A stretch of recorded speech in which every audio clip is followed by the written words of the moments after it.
أيا طالب العلم قم لا تنم فإن الزمان أيا طالب العلم قم لا تنم فإن الزمان انقضى. إن الحمد لله نحمده ونستعينه ونستغفره ونعوذ بالله من شرور أنفسنا ومن سيئات أعمالنا. من يهده الله فلا مضل له ومن يضلل فلا هادي له وأشهد أن لا إله إلا الله وحده لا شريك له وأشهد أن محمدا عبده ورسوله. يا أيها الذين آمنوا اتقوا الله حق تقاته ولا تموتن إلا وأنتم مسلمون. يا أيها الناس اتقوا ربكم الذي خلقكم من نفس واحدة وخلق منها زوجها وبث منهما رجالا كثيرا ونساء واتقوا الله الذي تساءلون به والأرحام إن الله كان عليكم رقيبا. يا أيها الذين آمنوا اتقوا الله وقولوا قولا سديدا يصلح لكم أعمالكم ويغفر لكم ذنوبكم ومن يطع الله ورسوله فقد فاز فوزا عظيما. أما بعد فإن خير الحديث كتاب الله وخير الهدي هدي محمد صلى الله عليه وسلم وشر الأمور محدثاتها وكل محدثة بدعة وكل بدعة ضلالة وكل ضلالة في النار. أعوذ بالله السميع العليم من الشيطان الرجيم من همزه ونفخه ونفثه. بسم الله الرحمن الرحيم. وما أصابكم من مصيبة فبما كسبت أيديكم ويعفو عن كثير. خطبہ مصنونہ میں اللہ کی تعریف ہے اور قرآن مجید کی 3 مقامات کی آیات ہیں. اس کے بعد اللہ کے نبی محمد رسول اللہ صلی اللہ علیہ وسلم پر درود و سلام ہو، جنہیں اللہ رب العالمین نے یہ جو شریعت جس پر ہم عمل کرتے ہیں یہ شریعت لے کر ہمارے درمیان بھیجا. اللہم صلی علی محمد وعلی آل محمد کما صلیت علی ابراہیم وعلی آل ابراہیم انک حمید مجید. اللہم بارک علی محمد وعلی آل محمد کما بارکت علی ابراہیم وعلی آل ابراہیم انک حمید مجید. حضرات، سورہ شورى کی ایک آیت ہم نے پڑھی ہے 30 نمبر کی، جس میں اللہ تبارک و تعالی یہ بات ارشاد فرماتا ہے کہ وَمَا أَصَابَكُم مِّن مُّصِيبَةٍ فَبِمَا كَسَبَتْ أَيْدِيكُمْ وَيَعْفُو عَن كَثِيرٍ. ہماری زندگی میں یا تو خیر ہے یا شر ہے، یعنی ہماری زندگی اچھی ہی اچھی ہے یا پھر ہماری زندگی کے اندر خرابی ہی خرابی ہے، مصیبت ہی مصیبتیں ہیں، پریشانی پریشانی ہے. یہ 2 چیزیں ہوتی ہیں دنیا کے اندر. اور اللہ تبارک و تعالی نے اپنے مومن بندوں سے یہ بات اس بات کا وعدہ کیا ہے کہ جو بھی ایمان لائے گا، اعمال صالحہ کرے گا، تو ہم اس کو یہ دنیا بھی بہترین سے بہترین عطا کریں گے.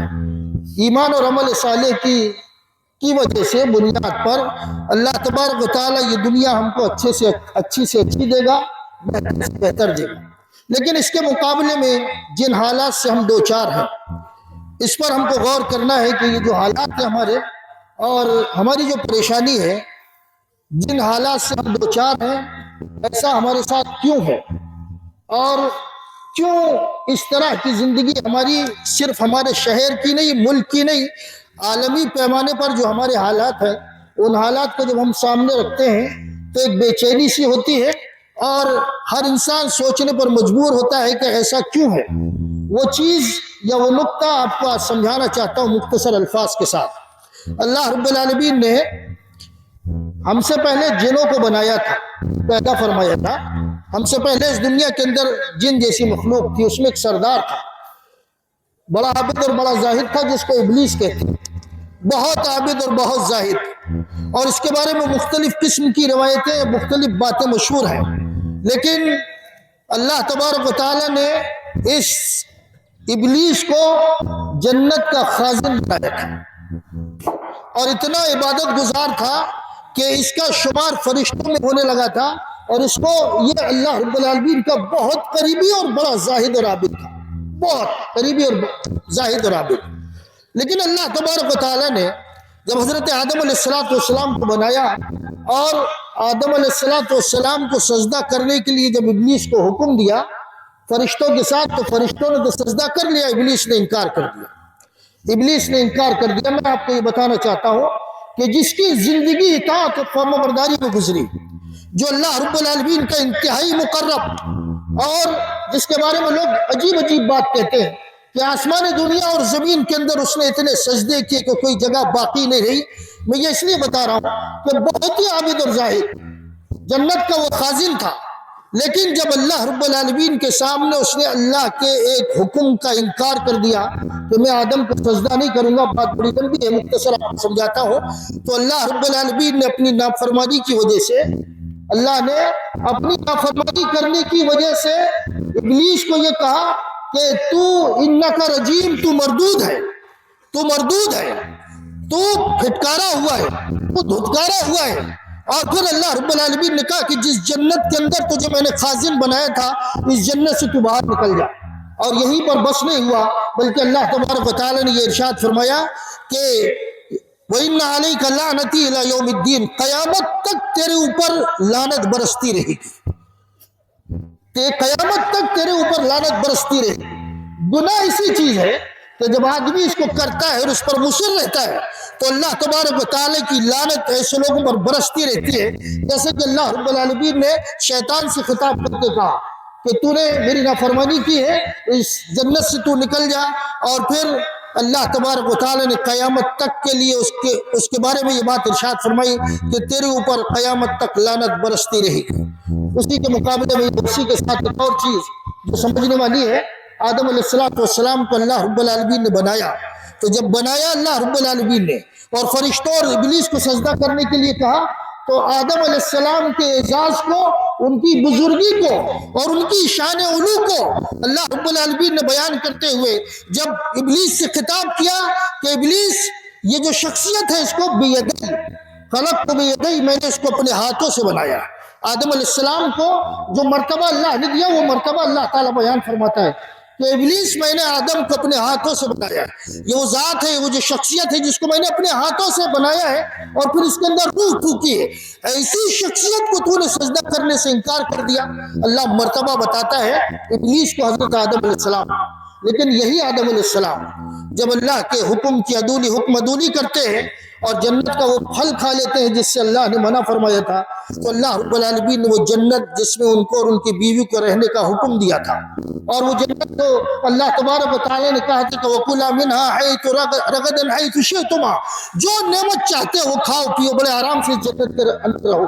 لیکن جب اللہ کی نافرمانی کی تو جس شخصیت کو اللہ نے اپنے ہاتھوں سے بنایا اور جس شخصیت کو اللہ نے فرشتوں کو حکم دیا سجدہ کرو، جس شخصیت کو اللہ نے ابلیس کو حکم دیا جو بڑا عابد اور زاہد تک اس کو سجدہ کرو، اسی شخصیت کو نافرمانی کی وجہ سے اللہ رب العالمین نے جنت سے باہر کر دیا۔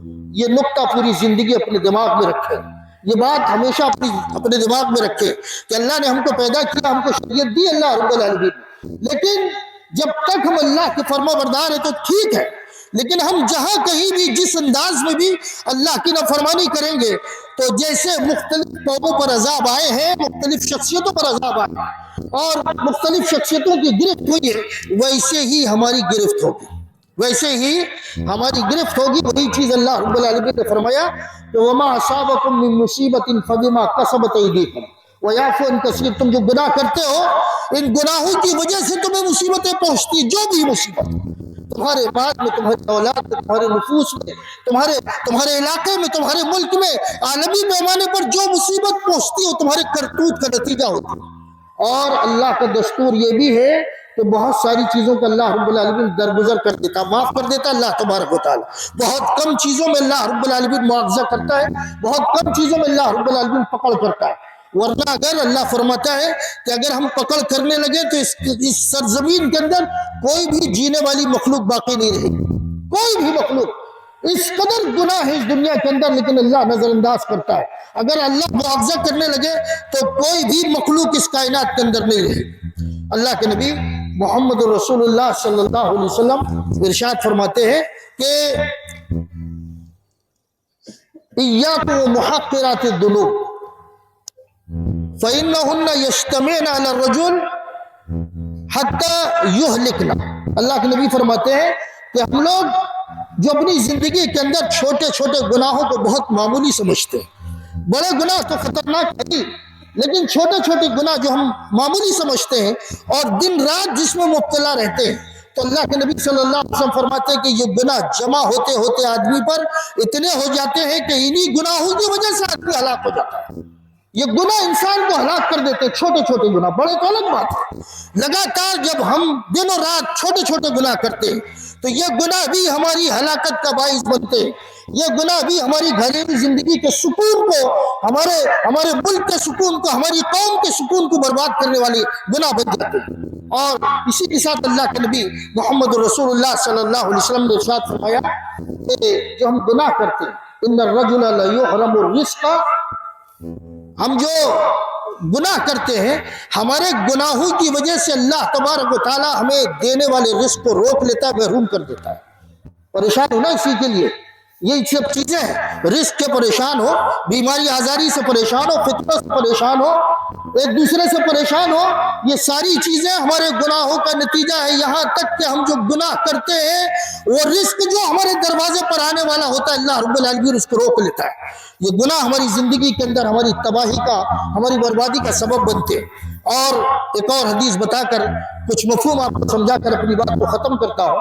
اللہ کے نبی صلی اللہ علیہ وسلم ارشاد فرماتے ہیں کہ مختلج عرق ولا عین الا بذنب، بہت جامع حدیث ہے، بہت زبردست حدیث ہے۔ اللہ کے نبی صلی اللہ علیہ وسلم فرماتے ہیں کہ تمہارے دلوں کے اندر جو بے چینی ہوتی ہے، جو اختلاج ہوتا ہے، تم اپنے اندر جو بے چینی محسوس کرتے ہو، یہ بے چینی اور جو بھی چھوٹی موٹی تکلیف تم کو پہنچتی ہے، یہ ساری کی ساری چیزیں تمہارے گناہوں کی وجہ سے، تمہارے گناہوں کی وجہ سے۔ یہ بے چینی، اس کو میں آپ کو سمجھاتا ہوں کہ بہت سارے لوگ ہیں، آپ میں کاروبار کرنے والے لوگ ہیں، یہ کاروباری لوگ کاروبار کر رہے ہیں، کاروبار کرتے کرتے ہمیشہ یہ خدشہ رہتا ہے کہ کہیں ایسا نہ ہو کہ میرا کاروبار مندہ ہو جائے، کہیں ایسا نہ ہو میرا کاروبار ختم ہو جائے، کہیں ایسا نہ ہو کہ دوسرے کا چل پڑے اور میں بیٹھا رہوں۔ یہ جو چیز دل کے اندر پیدا ہوئی اس گناہ کا نتیجہ ہے جو تم گناہ کرتے ہو۔ یہ جو دل کے اندر خدشہ، یہ جو اختلاج، یہ بے چینی جو دل کے اندر ہوتی ہے، یہ اس بات کا نتیجہ ہے کہ تم گناہگار ہو۔ اگر اللہ کا بندہ صاف ستھرا ہوگا اور بغیر گناہ کی زندگی گزارے گا تو اللہ رب العالمین اس کے دل کو بھی اطمینان عطا فرمائے گا، اس کے دل کو بھی بے چینی سے محفوظ فرمائے گا۔ کسان ہے، کسان جب زمین میں بیج ڈالتا ہے تو بیج کے آنے تک، اپنے گھر میں لانے تک اسے یہ خدشہ رہتا ہے، اس کو بے چینی رہتی ہے، رات دن سوتا نہیں ہے، پریشان رہتا ہے کہ کیا ہوگا کیا نہیں ہوگا، کہیں ایسا نہ ہو اولے گر جائے، اللہ سب کی حفاظت فرمائے، کہیں ایسا نہ ہو کہ کوئی مصیبت آ جائے، کہیں ایسا نہ ہو کہ کوئی کیڑا لگ جائے۔ یہ سارے خدشات جو پیدا ہوتے ہیں دل کے اندر، جو انسان کو بے چین کرتے ہیں، جو گناہوں کا نتیجہ ہے، یہ گناہوں کا نتیجہ، ہر چھوٹی بڑی مصیبت، یہاں تک کہ دلوں کے اندر پیدا ہونے والی بے چینی بھی یہ ہمارے گناہوں کا نتیجہ ہے۔ یہ گناہ ہمارے لیے انتہائی خطرناک ہے، تو ان گناہوں سے ہم کو پرہیز کرنا چاہیے، بچنا چاہیے۔ اور مومن کی شان تو یہ ہے، اللہ کے نبی صلی اللہ علیہ وسلم ارشاد فرماتے ہیں کہ مومن جس انداز میں جیتا اس کی مثال ایسی ہے کہ مومن چھوٹے سے چھوٹے گناہ کے وقت یہ سوچتا ہے کہ میں پہاڑ کے دامن میں بیٹھا ہوا ہوں اور کہیں ایسا نہ ہو کہ یہ پہاڑ میرے اوپر گر جائے۔ یہ مومنانہ شان ہے کہ اس کے اندر یہ احساس رہے اور اس احساس کے ساتھ وہ جیے، اور جب اس احساس کے ساتھ جیے گا تو گناہوں سے بچے گا۔ اور کئی لوگ ایسے ہیں کہ گناہ پہ گناہ کرتے ہیں، اور اللہ کے نبی نے فرمایا کہ جیسے ناک میں مکھی بیٹھی اور ایسا کر دیا اڑ گئی، بالکل گناہوں کو، بڑے سے بڑے گناہوں کو ایسے ہی سمجھتے ہیں۔ تو میرے بھائیوں، ہم جو زندگی گزار رہے ہیں، ہماری زندگی کے اندر جو بھی بے چینی، جو بھی پریشانی، جو بھی تکلیف ہے، یہ ہمارے گناہوں کا نتیجہ ہے، اور اللہ رب العالمین نے کسی کو بھی اس سے پہلے بخشا نہیں ہے۔ کسی کو بھی اللہ رب العالمین نے نافرمانی اور گناہ کی وجہ سے بخشا نہیں ہے۔ اللہ تبارک و تعالی نے سارے لوگوں کو اس دنیا کے اندر دکھایا ہے، اور کوئی ایک گناہ بڑی لمبی فہرست ہے کہ میں اگر گناؤں تو بڑا وقت لگے گا کہ آپ جو گناہ کرتے ہیں اپنے ماں باپ کی نافرمانی سے لے کر بڑے بڑے گناہوں تک، یہ سارے کے سارے گناہوں کا نتیجہ اس دنیا کے اندر آپ خود دیکھتے ہیں، اپنی آنکھوں سے دیکھتے ہیں۔ اس لیے میرے بھائی، اپنی زندگی کو صاف ستھری گزارو، اور اللہ رب العالمین جو فرماتا ہے کہ من عمل صالحا من ذکر او انثى وهو مؤمن فلنحيينه حیاۃ طیبہ، ایمان لا کے اعمال صالحہ کرو گے اور اچھی زندگی اللہ کے اطاعت اور رسول کی اطاعت کرتے ہوئے زندگی گزارو گے تو اللہ فرماتا ہے فَلَنُحْيِيَنَّهُ، ہم ضرور بالضرور یقیناً اس کو یہ دنیا بھی اچھی دیں گے، یہ دنیا بھی ہم اس کی سنوار دیں گے، جیسے آخرت سنواریں گے ویسے یہ دنیا بھی ہم اس کی سنوار دیں گے۔ اللہ تبارک و تعالیٰ سے دعا ہے کہ اللہ تعالیٰ ہمیں تیری شریعت کا پابند، تیرا اور تیرے رسول کا پابند رہتے ہوئے زندگی گزارنے کی توفیق عطا فرما۔ ہم نے ایک لمبا وقت گزارا اور ایک ایسی عبادت کی ہے ہم نے کہ جس عبادت کے بارے میں اللہ رب العالمین فرماتا ہے کہ میرے بندے اخلاص کے ساتھ جو بھی عبادت کرتے ہیں میں نے اس کا ثواب ان کو بتایا ہوا ہے کہ میں اس کا ثواب یہ دوں گا، اس کا ثواب یہ دوں گا، اس کا ثواب یہ دوں گا، اس کو یہ بدلہ دوں گا، یہ بدلہ دوں گا۔ جو آپ نے عبادت انجام دی ہے جس کو ہم روزہ کہتے ہیں، اللہ رب العالمین نے فرمایا کہ یہ جو روزہ ہے بندہ میرے لیے رکھتا ہے، بندہ میرے لیے رکھتا ہے، کوئی ریاکاری نہیں اس کے اندر۔ یہاں تک کہ ہمارے معاشرے کے جو معصوم بچے ہیں یہ بھی جب روزہ رکھتے ہیں تو روزے کی حالت میں یہ بچے اس انداز میں زندگی گزارتے ہیں کہ وضو کرتے ہیں تو یہ سوچتے ہیں کہ اگر پانی منہ میں رہ گیا اور حلق میں چلا گیا تو میرا رب دیکھ رہا ہے۔ اس قدر اخلاص کے ساتھ ہم اور ہمارے بچے روزہ رکھتے ہیں تو اللہ رب العالمین فرماتا ہے کہ یہ روزہ بندے میرے لیے رکھتے ہیں۔ سارے اعمال تو میں نے بتا دیے ہیں لیکن روزہ کیسی عبادت ہے میرے بندوں کی کہ میں اس کا بدلہ جانتا ہوں کہ میں اپنے بندوں کو کیا دوں گا۔ 1 سے لے کر 10 اور 10 سے لے کر 700 اور 700 سے لے کر اور بھی زیادہ اللہ رب العالمین نے بدلہ بتایا ہے۔ لیکن روزہ ایک ایسی عظیم ترین عبادت ہے، ایسی محبوب ترین عبادت اللہ کے نزدیک کہ اللہ رب العالمین فرماتا ہے کہ اس کا بدلہ میں ہی دوں گا اور کوئی اس کائنات کے اندر نہیں جانتا کہ اللہ رب العالمین کیا بدلہ دینے والا ہے۔ اللہ تیری بارگاہ میں دعا ہے کہ ہم کو ہمارے جو نیک اعمال ہیں اور خاص طور پر روزہ، قیام اللیل اور دیگر تمام عبادتیں، صدقات و خیرات اور نمازیں، قرآن مجید کی تلاوت، ذکر و اذکار، اے اللہ تمام نیکیوں کا تو ہم کو بھرپور بدلہ عطا فرما۔ اے اللہ تو ہمیں ہماری نیکیوں کا بھرپور بدلہ عطا فرما، ہماری تمام نیکیوں کو اللہ رب العالمین تو قبول فرما لے۔ اے اللہ ہم میں سے ہر بندہ یہ نہیں کہہ سکتا کوئی بھی بندہ کہ میں گنہگار نہیں ہوں، اللہ ہم سب گنہگار ہیں اور اللہ تیری بارگاہ میں آتے اس لیے ہیں کہ تیری بارگاہ میں گڑ گڑا کر معافی مانگے کہ اللہ ہمارے گناہوں کو تو بخش دے، اللہ تو ہمارے گناہوں کو بخش دے، اللہ تو ہمارے گناہوں کو معاف فرما دے۔ اے اللہ تو معاف کرے گا تو یہ دنیا کے اندر بھی ہمارے لیے اچھائی ہے، اخروی زندگی میں بھی ہمارے لیے اچھائی ہے۔ اور اللہ رب العالمین یہ گناہ اگر تو معاف نہیں کرے گا تو دنیا بھی برباد ہے، آخرت بھی برباد ہے۔ اے اللہ بڑے خلوص کے ساتھ ہم اپنے بچوں کو لے کر، اپنے بزرگوں کو لے کر، اپنے جوانوں کو لے کر تیری بارگاہ میں دعا کرتے اللہ ہماری مغفرت فرما، ہم کو معاف کر دے، ہم کو بخش دے، اللہ ہمارے اوپر مہربانی فرما۔ اے اللہ تبارک و تعالیٰ جو بھی بڑے چھوٹے گناہ، جو بھی گناہ ہم نے اگلے پچھلے اور جو بھی ہم نے لوگوں کے سامنے یا پھر لوگوں سے چھپ کر جو بھی گناہ کیے، اللہ رب العالمین ہمارے گناہوں کو معاف فرما دے۔ اللہ تو بڑا رحیم و کریم ہے، تو ارحم الراحمین ہے، تو بخشنے والا مہربان ہے، غفور ہے، غفار ہے۔ اللہ ہمارے گناہوں کو معاف فرما دے۔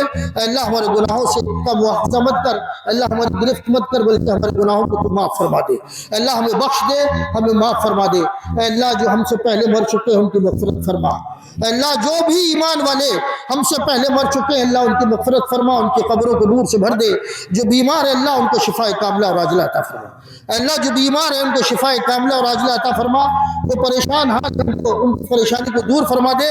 اے اللہ جو بندہ بھی اس میں ایسے بندے بھی ہیں اللہ تیری بارگاہ میں مانگنے کا انداز ان کو نہیں ہے، ہو سکتا ہے کم علمی کی بنیاد پر ان کو نہیں آتا ہو۔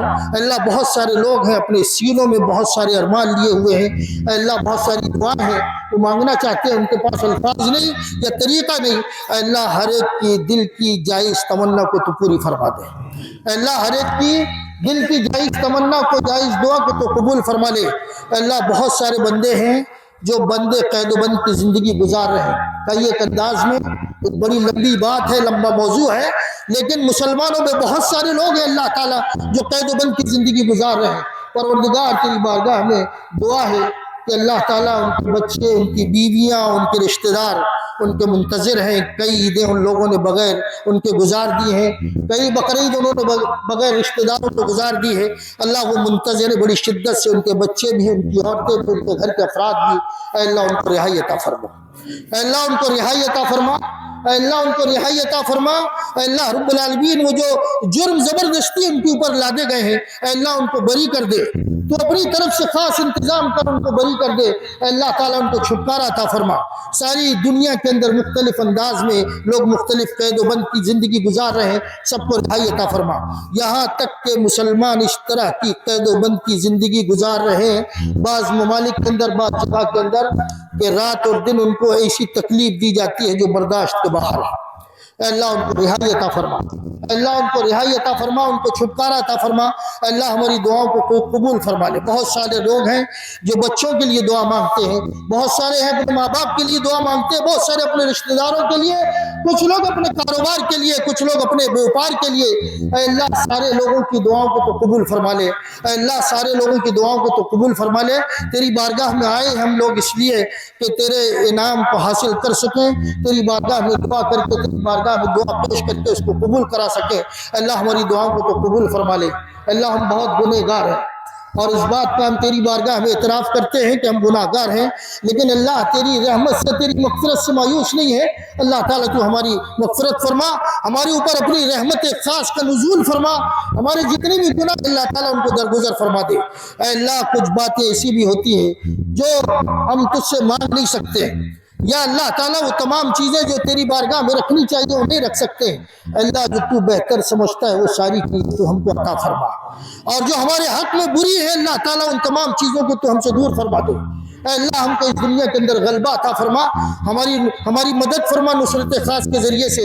اللہ عزت کی زندگی عطا فرما، جو تو نے دیا ہے یہ عظیم ترین دین ہے، اللہ تعالیٰ اس دین پر عمل کرنے والا بنا، اور ہم کو عزت کی زندگی عطا فرما۔ ذلت اور رسوائی سے تو ہماری حفاظت فرما۔ اے اللہ ہماری عبادتوں کو قبول فرما لے، ہماری دعاؤں کو قبول فرما لے۔ اے اللہ یہ جو بچے ہیں، یہ معصوم بچے بھی ہماری دعاؤں میں آمین کہتے ہیں۔ اللہ تعالیٰ کم سے کم ہمارے ان بچوں کی دعاؤں کی اور آمین کی لاج رکھتے ہوئے ہماری دعاؤں کو قبول فرما لے۔ آمین یا رب العالمین۔ بارک اللہ لنا ولکم فی القرآن العظیم وإیاکم فی القرآن العظیم، ونفعني وإیاکم بالذکر الحکیم، وآخر دعوانا الحمد للہ رب العالمین۔